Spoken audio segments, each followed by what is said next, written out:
มาทุกคนสิพามาเล่นมาราธอนเป็นแท่งตัวหนึ่งที่ว่าทั้งอึดทั้งทนและก็หิวได้พร้อมหน้าที่ของโลมกับบ่มีอย่างเนาะเข้าเกมมากับมาซอยฟาร์มตีบับแล้วกลับมาโซนกลางน้อยนึงจังหวะนี้นะค่อยว่าสิปวนปลาคิดว่าปวนแล้วล่ะสิออกมาได้กินยำแซ่บยำตีนก็เลยได้ไปนอนเฝ้าหมอเขาเปียกมาจังหวะนี้ตอนที่มาเตาค่อยกลับมาโซนความว่าย่านให้เกี่ยวมาย่านมาโดดเอาแล้วสุดท้ายเขาก็ได้เตามาหลังจากได้เตาแล้วก็กระย่างไปทั้งกลางไปซอยเมดฟาซ่าค่อยกับเปิดอัตติเซเวสนาโลก็เลยแท่งให้ฟาซ่าหนีได้แบบสวย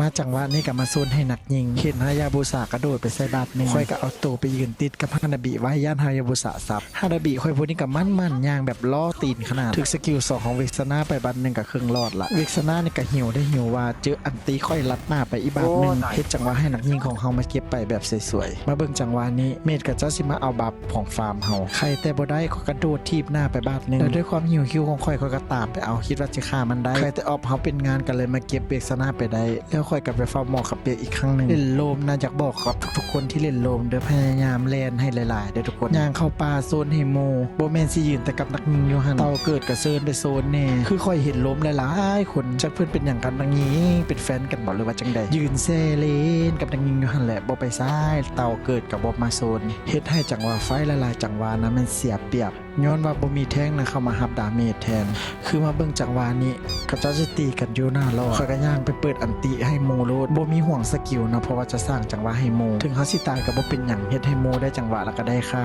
โมได้ค่าเงินนำก็เฮ็ดให้ทีมเล่นง่ายคือจังหวะนี้เมทเฮาลีอยู่ฟุมไม้เฮ็ดจังได๋เฮาก็ฮู้อยู่แล้วว่าเมทเฮาต้องฆ่าค่อยกระโดดเข้าไปสร้างจังหวะให้โมโลดอยู่ในป้อมโลดก็คิดว่าสิตายแล้วได้ใครแต่สกิล2ของมันโดทอนะฮิวแฮงเกินก็เลยรอดไปได้อย่างวุดวิดตอนนี้เมทของเฮาก็ถือไทเกี่ยวลากเข้าไปฆ่าในป้อมค่อยก็เข้าไปคัดขวางเนาะฮับดาเมจแทนเพื่อให้เมทเฮานี่รอดออกมาได้นี่แหละหน้าที่ของโลมนะคือฮับดาเมจให้หลายๆที่สุดพยายามป้องกันเมทป้องกันนักยิงและที่สำคัญก็คืออย่าให้ฟาร์มตายเพราะตอนเอารอดหรือว่าญาติรอดเขาจะต้องได้อาศัยฟาร์มถ้าฟาร์มตายตอนรอดเกินนี่ก็เบิดรถได้พวกเจ้าเว้าไปเว้ามากับมาฮอดช่วงท้ายเกมละค่อยเห็นนักยิงฝั่งศัตรูอยู่ทั้งหลังค่อยกับฟิกไปเอาโลดหมู่เฮาก็เป็นงามเก็บนักยิงของกระเจ้าไปได้แทงทีมกระเจ้าก็ดีได้พยายามปกป้องนักยิงตลอดแต่ย้อนหลายๆจังหวะที่นักยิงทีมกระเจ้านะบ่ระวังตัวเฮ็ดให้ทีมของค่อยเก็บไปได้ง่ายๆตอนนี้มันค่อยโดดใส่กับฮายาบุสะอยู่ในป้อมโลดเพราะว่าหมู่ก็สิเอาป้อมอยู่แล้วก็เปิดอันตีเนาะแทงอยู่ในป้อมสร้างจังหวะให้หมู่เพื่อท่าคลิปเข้าป้อมแล้วทีมเฮาก็เป็นฝ่ายชนะมาคลิปนี้ก็อย่าลืมกดไลค์กดติดตามให้หน่อยเด้อ